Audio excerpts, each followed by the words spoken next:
नमस्कार मित्रांनो, मी सी गणेश काकानी. आज आपण एक महत्त्वाचा विषय पाहणार आहोत. फूड प्रोसेसिंग व्यवसाय हा असा व्यवसाय आहे ज्याचं महत्त्व कधी कमी होत नाही, कारण अन्न प्रक्रिया म्हणजेच फूड प्रोसेसिंग हा जीवनाचा भाग आहे.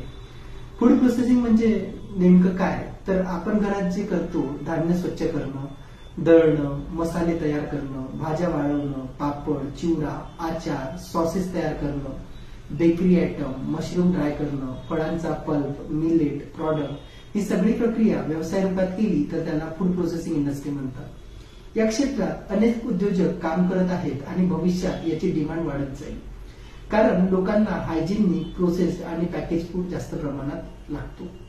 आता एक महत्वाचा मुद्दा म्हणजे फूड प्रोसेसिंग क्षेत्रासाठी वेळोवेळी सरकारकडून विविध योजना, प्रशिक्षण, आर्थिक सहाय्य किंवा समर्थन प्रणाली उपलब्ध असतात. त्यापैकी एक म्हणजेच पीएमएफएमई योजना ही आहे, ज्यामध्ये नियम पात्रतेनुसार 35% पर्यंत आर्थिक सहाय्याची तरतूद आहे. अद्ययावत माहिती नेहमी अधिकृत पीएमएफएमई वेबसाईट किंवा जिल्हा कृषी विभाग कार्यालयातून तपासणे आवश्यक आहे.